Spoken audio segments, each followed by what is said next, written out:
الحمد لله وحده لا شريك له والصلاة والسلام على من لا نبي بعده أما بعد فأعوذ بالله من الشيطان الرجيم بسم الله الرحمن الرحيم وكذلك جعلناكم أمة وسطا وقال النبي صلى الله عليه وسلم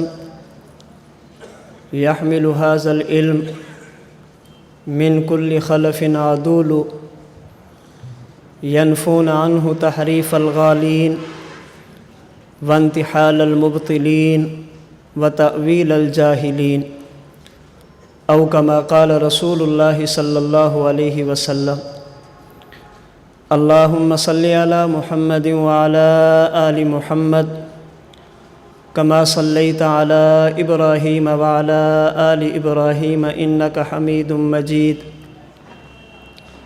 اللهم بارك على محمد وعلى آل محمد كما باركت على إبراهيم وعلى آل إبراهيم إنك حميد مجيد۔ اللہ رب العزت نے قرآن کریم پارہ نمبر 2 سورۃ البقرہ کی آیت نمبر 143 میں اس امت کو امت وسط فرمایا ہے۔ اس امت کی صفات میں سے ایک صفت امت کا وسط ہونا اور امت کا معتدل ہونا بیان فرمایا ہے۔ عربی زبان میں واو، سین اور تا وسط، جب یہ 3 حرف ہیں، اگر سین پر زبر اور فتح ہو وسط تو اس کا معنی ہوتا ہے اعتدال اور درمیانہ، اور اگر سین پر زبر نہ ہو بلکہ جزم اور سکون ہو وسط تو اس کا معنی ہوتا ہے درمیانہ، درمیان والی چیز۔ وسط کا معنی اعتدال ہے اور وسط کا معنی درمیان ہے۔ اللہ رب العزت نے اس امت کو امت معتدل بنایا ہے۔ عربی زبان میں 3 لفظ استعمال ہوتے ہیں۔ نمبر 1 افراط، نمبر 2 تفریط اور نمبر 3 اعتدال۔ اردو زبان میں 3 لفظ استعمال ہوتے ہیں۔ نمبر 1 حد سے گزرنا، نمبر 2 حد سے اترنا اور نمبر 3 حد پر رہنا۔ شریعت میں 3 لفظ استعمال ہوتے ہیں۔ نمبر 1 الحاد، نمبر 2 بدعات اور نمبر 3 اہل سنت والجماعت۔ حد سے گزر جائے تو افراط، حد سے اتر جائے تو تفریط، حد پر رہے تو اعتدال۔ حد سے گزر جائے یعنی ان چیزوں کا انکار کر دے جو شریعت میں ثابت ہیں، یہ الحاد ہے۔ حد سے اتر جائے یعنی وہ چیزیں بھی شریعت کہنا شروع کر دے جن کا وجود شریعت میں نہیں ہے، یہ تفریط اور بدعات ہیں۔ حد پر رہے، جو چیزیں شریعت میں ثابت ہیں ان کو مانے اور جو شریعت میں ثابت نہیں ہیں ان کو شریعت نہ کہے، یہ اعتدال اور اہل سنت والجماعت ہے۔ اللہ تعالیٰ نے اس امت کو امت وسط فرما کر بتا دیا کہ نہ تو یہ افراط سے کام لیتے ہیں، نہ تفریط سے کام لیتے ہیں، نہ حد سے گزرتے ہیں، نہ حد سے اترتے ہیں، نہ دین کے ثابت شدہ مسائل کا انکار کرتے ہیں اور نہ غیر ثابت شدہ مسائل کو دین کہتے ہیں۔ جو کچھ ثابت ہو ان کو مانتے ہیں، یعنی حد پہ رہتے ہیں، اعتدال میں رہتے ہیں۔ جو چیز دین میں ثابت نہ ہو اس کو دین نہیں کہتے، یعنی حد پہ رہتے ہیں، اعتدال پر رہتے ہیں۔ اس امت کی خصوصیت یہ ہے، یہ الحاد سے کام بھی نہیں لیتی، بدعات سے کام بھی نہیں لیتی، افراط بھی نہیں کرتے، تفریط بھی نہیں کرتے۔ ہم الحاد اور بدعات سے بچتے ہوئے خود کو اہل سنت والجماعت کہتے ہیں۔ یہ ذمہ داری عام انسان کی ہے کہ افراط اور تفریط سے بچے۔ اگر عالم ہو اس کے ذمے خود بچنا نہیں ہے، اس کے ذمے اوروں کو بچانا بھی ہے۔ اگر کوئی افراط سے کام لے یعنی دین کے ثابت شدہ کسی مسئلے کا انکار کرے، عالم کی ذمہ داری ہے کہ دلائل کے ساتھ دین کو دین ثابت کرے۔ اگر کوئی بندہ تفریط سے کام لیتے ہوئے غیر دین کو دین ثابت کرنے کی کوشش کرے، عالم کا کام ہے کہ بدعات کا رد کرے۔ میرا اور آپ کا تعلق چونکہ عوام سے نہیں علماء سے ہے، اور علماء بھی کون سے؟ وکیل حنفیت حضرت امام ابو جعفر طحاوی رحمہ اللہ نے اپنی کتاب شرح مشکل الآثار میں ایک روایت نقل کی۔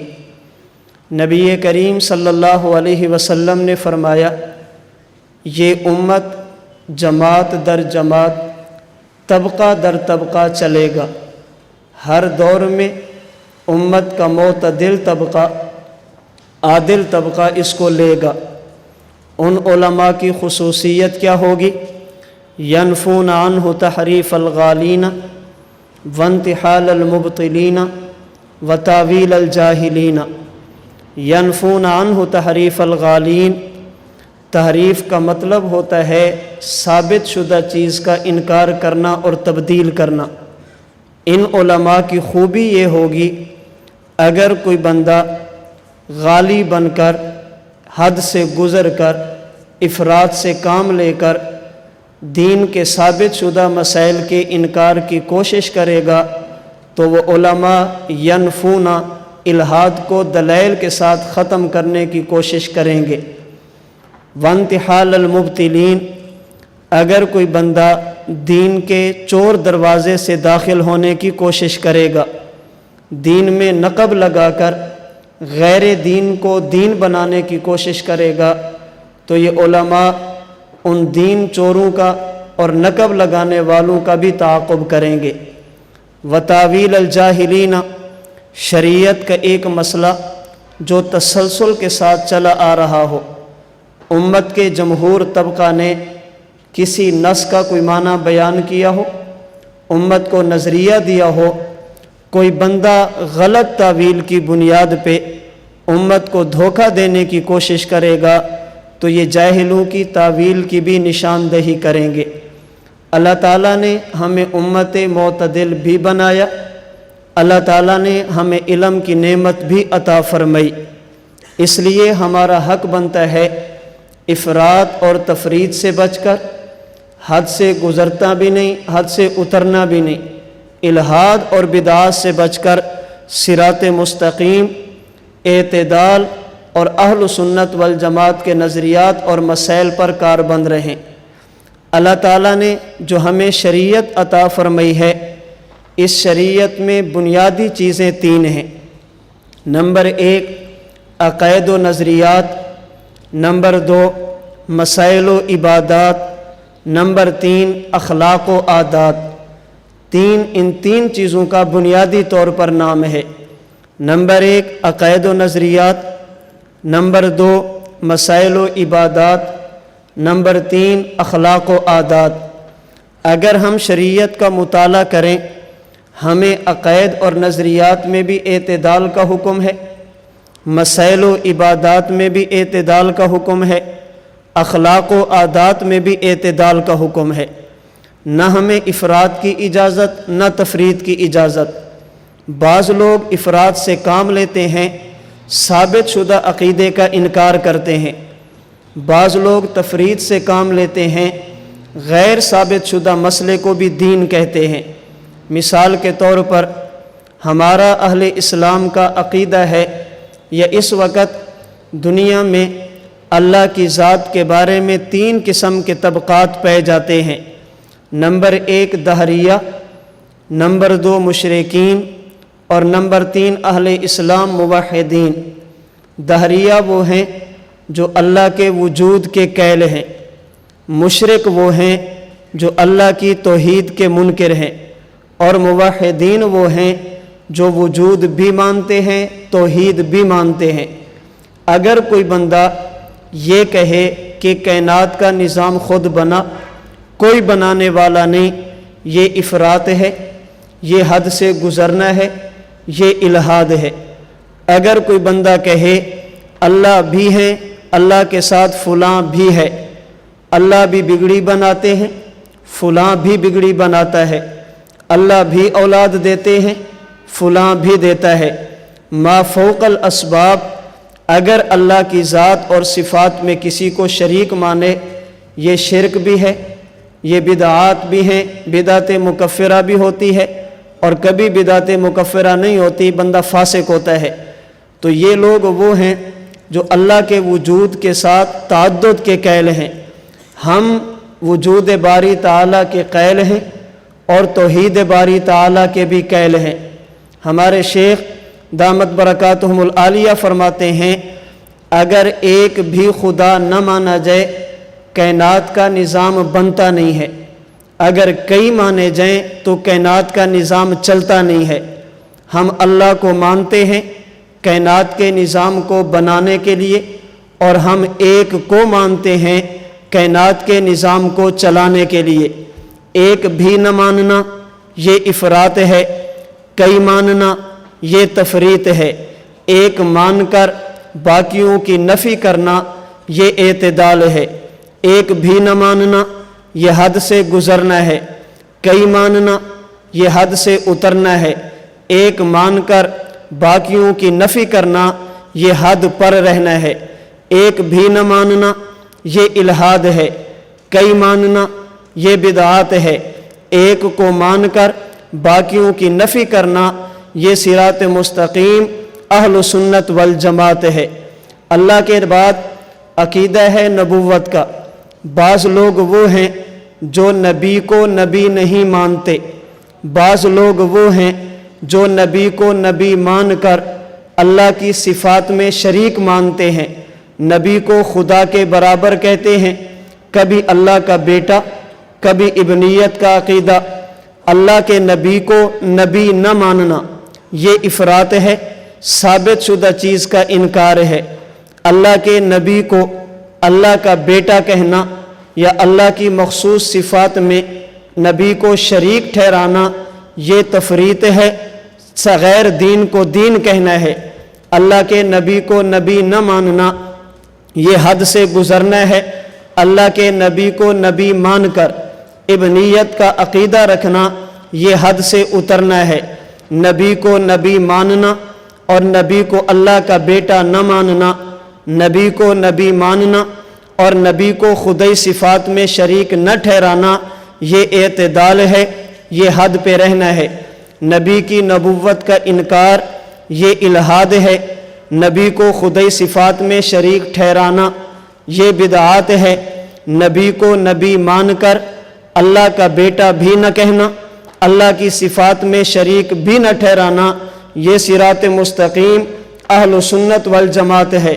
یاد رکھنا ہم اہل سنت والجماعت احناف دیوبند اللہ کی توحید کی آڑ میں پیغمبر کی گستاخی بھی نہیں کرتے، اور ہم عشق رسالت کی آڑ میں شرک کا ارتکاب بھی نہیں کرتے۔ توحید کی وجہ سے ہم اللہ کے نبی کو اللہ کے نبی مانتے ہیں، توحید کی آڑ میں پیغمبر کی صفات کا انکار بھی نہیں کرتے، اور محبت رسول کے لبادے میں ہم شرک کا ارتکاب بھی نہیں کرتے، بلکہ ہم بڑی جرات کے ساتھ کہتے ہیں نبوت کے بارے میں ہمارا عقیدہ یہ ہے، کہا ہے کس نے امام الانبیاء نہ کہو، کہا ہے کس نے سرتاج الاولیاء نہ کہو، کہو سبھی کچھ کہو مگر نبی کو خدا نہ کہو۔ ہم الحاد بھی نہیں کرتے، بدعات بھی نہیں کرتے، افراط سے بھی بچتے ہیں، تفریط سے بھی بچتے ہیں، ہم اعتدال میں رہتے ہیں۔ الحاد کر کے ملحد بھی نہیں بنتے، بدعات کا ارتکاب کر کے بدعتی بھی نہیں بنتے، دین کو دین کہتے ہیں، غیر دین کو دین نہیں کہتے، جو دین ہو اس کا انکار نہیں کرتے، اور جو دین نہ ہو کبھی اس کو دین ماننے کے لیے تیار نہیں ہوتے۔ نمبر 2، اگر بات مسائل کی جائے ہم اس میں بھی اعتدال کی بات کرتے ہیں، افراط اور تفریط کی بات نہیں کرتے۔ پگڑی کو سنت سمجھتے ہیں، مخصوص رنگ کو ضروری نہیں سمجھتے۔ پگڑی کو سنت سمجھتے ہیں، مخصوص سٹائل کو ضروری نہیں سمجھتے۔ جو پگڑی کا انکار کرے یہ افراط ہے، پگڑی کا انکار کرے الحاد ہے، پگڑی کا انکار کرے حد سے گزرنا ہے۔ پگڑی کو مانے، مخصوص رنگ مانے، مخصوص سٹائل مانے، یہ تفریط بھی ہے، یہ حد سے اترنا بھی ہے، یہ بدعات بھی ہے۔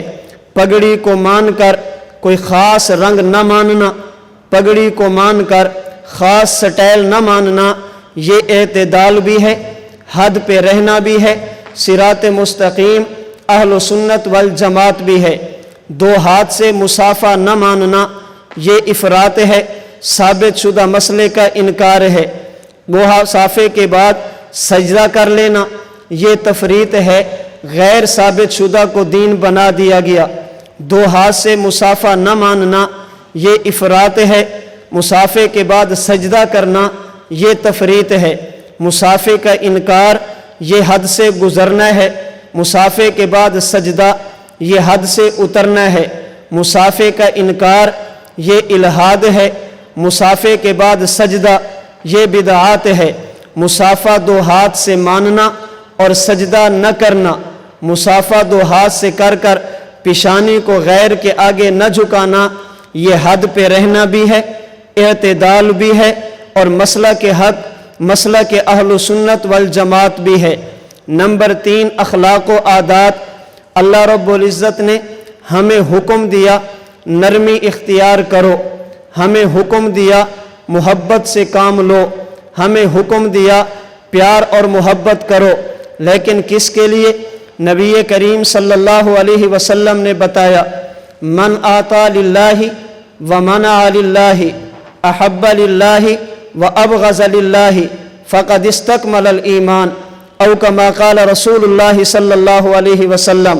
فرمایا کہ ہر کسی کو دینا بھی نہیں ہے اور ہر کسی سے ہاتھ کو روکنا بھی نہیں ہے، ہر کسی سے محبت بھی نہیں کرنی اور ہر کسی سے نفرت بھی نہیں کرنی، ہر کسی کے لیے نرم بھی نہیں ہونا اور ہر کسی کے لیے گرم بھی نہیں ہونا، ہر کسی کے لیے نرم ہو جانا یہ بھی ٹھیک نہیں، ہر کسی کے لیے گرم رہنا یہ بھی ٹھیک نہیں، اپنوں کے لیے نرم، غیروں کے لیے گرم، اپنوں سے محبت، اغیار کے نظریات سے نفرت۔ انہیں پتہ چلے میں شخصیات کی بات نہیں کرتا، ہم کہتے ہیں اگر غیر سے ملنا پڑے انسان یوں ملے، اسے پتہ چلے کہ اسے میرے عقیدے سے نفرت ہے، اسے پتہ چلے یہ میرا نظریاتی مخالف ہے، تو بات عقائد و نظریات کی ہو حکم اعتدال ہے، بات مسائل و عبادات کی ہو حکم اعتدال کا ہے، اور اگر بات اخلاق و عادات کی ہو حکم اعتدال کا ہے۔ یہ امت وسط ہے، ثابت شدہ مسائل کا انکار کر کے افراط بھی نہیں کرتے، غیر ثابت شدہ مسائل کو دین کہہ کر تفریط کا ارتکاب بھی نہیں کرتے، ثابت شدہ مسائل کا انکار کر کے حد سے گزرتے بھی نہیں، اور غیر ثابت شدہ دین کو دین کہہ کر حد سے اترتے بھی نہیں، ثابت شدہ مسائل کا انکار کر کے الحاد کا ارتکاب بھی نہیں کرتے، اور غیر ثابت شدہ مسائل کو دین کہہ کر بدعات کا ارتکاب بھی نہیں کرتے۔ ہم عقائد میں اعتدال پر ہیں، مسائل میں اعتدال پر ہیں، اخلاق میں اعتدال پر ہیں، ہم عقائد میں حد پر ہیں، مسائل میں حد پر ہیں، اخلاق و عادات میں حد پر ہیں، ہم عقائد میں مسلک حق اہل سنت والجماعت پر ہیں، مسائل میں مسلک حق اہل سنت والجماعت پر ہیں، اور اخلاق میں مسلک حق اہل سنت والجماعت پر ہیں۔ ہم ثابت شدہ مسئلے کا انکار بھی نہیں کرتے، غیر ثابت شدہ مسئلے کو دین بھی نہیں کہتے۔ ہم علماء حق ہیں، ہمارا واسطہ علماء حق سے ہے۔ اگر کوئی ثابت شدہ مسئلے کا انکار دلیل کی بنیاد پہ کرے، ضد کی بات نہیں ہے،